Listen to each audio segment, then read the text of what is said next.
visiteurs de Ustor, vous connaissez Pompéi, cette cité antique qui se trouve dans la région de Naples, car elle est liée à un événement tragique qui s'est déroulé en automne 79 de notre ère, et non en été 79. En effet, elle a été ensevelie suite à l'éruption du Vésuve, un volcan situé à 9 km au nord-ouest de cette dernière. Donc je vais vous emmener dans cette région du monde pour découvrir ce qui s'est passé.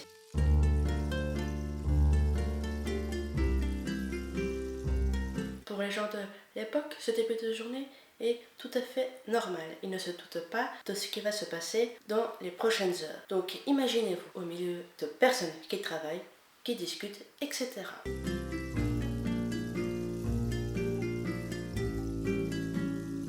À un moment de la journée, les habitants de la ville ressentent un violent tremblement de terre qui provient de la montagne. Mais ça cesse très vite. Il faut savoir que pour les gens de l'époque ne connaissent pas l'existence des volcans. Donc pour eux, le Vésuve est une simple montagne. Mais il faut savoir que les Pompéiens avaient déjà dû faire face à ce genre de tremblement de terre il y a quelques années. Donc on peut dire que les habitants avaient l'habitude de ressentir des violents tremblements de terre.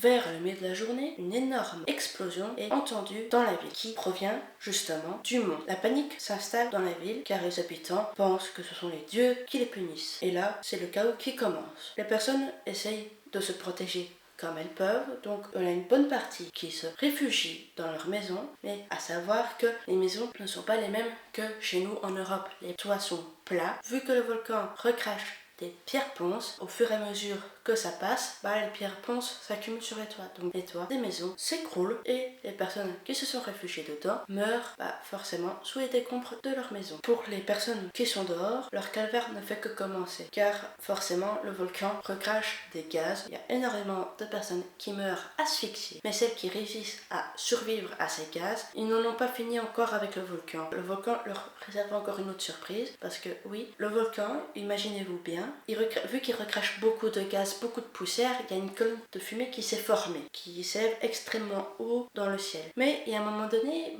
forcément, il faut bien s'y attendre, la colonne de fumée va s'effondrer sur elle-même. Et donc, qui fait que, à un moment donné, il faut bien s'y attendre, la colonne de fumée s'écroule et ça se transforme en nuée ardente. Et il faut savoir que les nuées ardentes vont extrêmement vite et la plupart des personnes sur place meurent sur le coup, vaporisées sur place parce que les nuées ardentes font plus de 50 degrés Celsius. Une fois que les nuées ardentes sont passées, la ville de Pompéi n'est plus qu'un souvenir, car avec les poussières, les pierres ponces accumulées suite à cette éruption, la ville est complètement ensevelie et donc rayée de la carte. Pendant des milliers d'années, on ne sait pas ce qu'il y a en dessous, forcément, on pense qu'il n'y a rien eu ici. La ville a été découverte en 1748, mais les archéologues ont pu identifier la ville grâce à une inscription qui a été découverte en 1763. Et grâce à la méthode de moulage en plâtre de Giuseppe Fiorelli, j'espère que je le prononce bien, on peut découvrir les expressions des personnes qui sont mortes au moment de cette catastrophe. Je vous revois pour une prochaine vidéo. Je sortirai au mois d'août une vidéo où je visiterai justement la ville de Pompéi car j'y suis de passage.